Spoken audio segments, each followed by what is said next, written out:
Is it possible to recapture what it felt like to experience a favorite game for the first time? The year is 2003. It's the year I finally bought Final Fantasy VII. I had one problem even greater than Sephiroth. It was family movie night and my parents rented Catch Me If You Can with Tom Hanks and Leonardo DiCaprio. My parents desperately wanted to bond with their children, but I had to play Final Fantasy VII. My parents started up the movie on their 32-inch tube TV. A faint glow came from the corner of the room.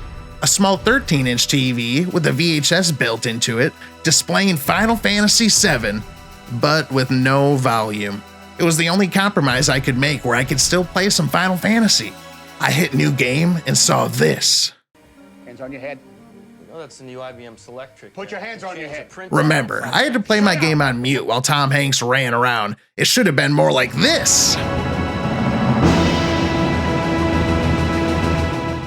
At this time in my life, I was an overweight, nerdy middle schooler. I had basketballs thrown at me, books knocked out of my hands, lunch money was safe.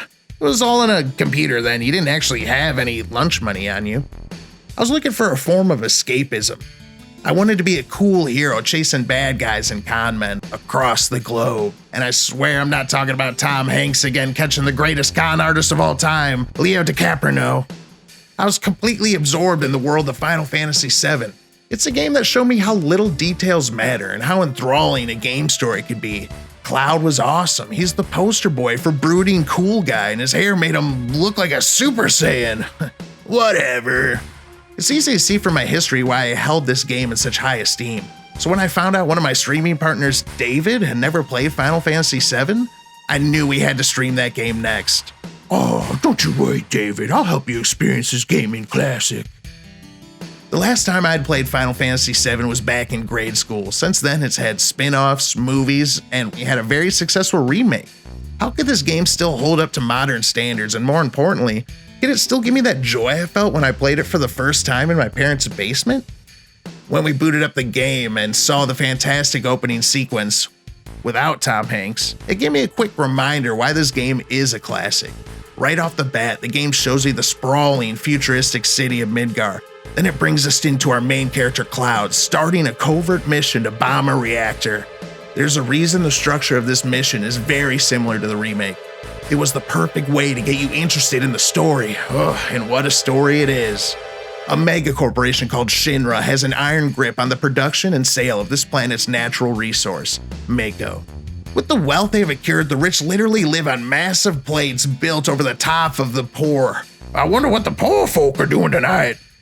Cloud is joined up with a group of terrorists called Avalanche, led by the gun-armed Barrett. Avalanche has sworn to protect the planet by destroying as many Shinra reactors as possible. Just like any corporation, there is never enough. Shinra needs more. Shinra is sucking the planet dry of all of its resources and is killing the planet. But all of this is just the backdrop for... This madman Sephiroth believes he is connected with the planet and knows the secret to harnessing the true power of Mako energy. The story takes these characters across the globe with twists and turns all over. There were small parts where the story got complicated in its telling and was a bit convoluted, but overall it was an incredible journey that was a treat to go through again. When David and I would get to story points that I remembered and was excited for, I'd slowly start to peek over at David to see his expression and how he was absorbing the story. The joy, shock, and sadness that he showed in his face was, it was so sweet to see. I can now share these moments with him and discuss parts he enjoyed and hated. One part we were both surprised at was the combat of the game.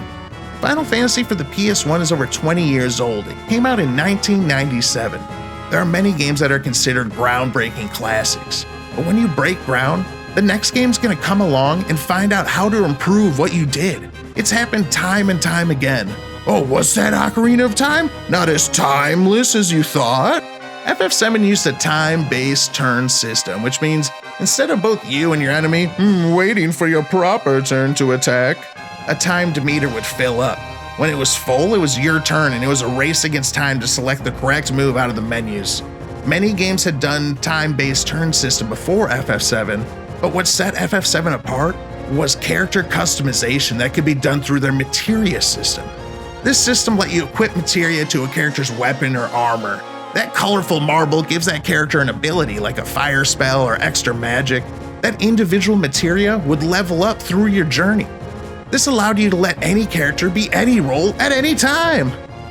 When I was in the first disc of the game, Barret was my typical mage with all the spells and magic equipped, while Tifa and Cloud were upfront fighters with all the extra HP and counter materia equipped. When I would travel to a new town, I'd pick whichever character I thought had been cooped up the most. Come stretch your legs, Kimba, and check out Rocket Town. Not you, Cat. Never you. After all these years, I was pleasantly surprised by how well FF7 has held up as a game. The game even had a nice feature to avoid wasting time grinding for levels. We never grinded once. They changed the stats on the final boss depending on how many characters are at max level. The game has its problems. The story can be a bit muddled at some points, and the world map's just a big, boring polygon with a random battle every 5 steps.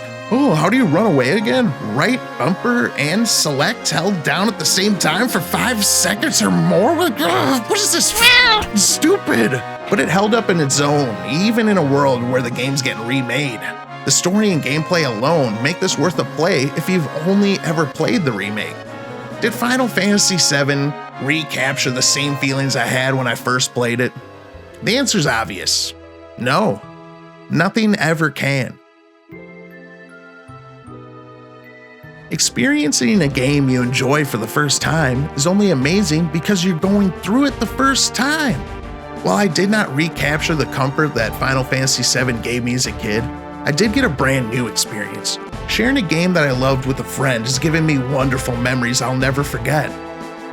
Now when I think back on FF7, I will think of more than Tom Hanks and Leo Dio printing fake checks.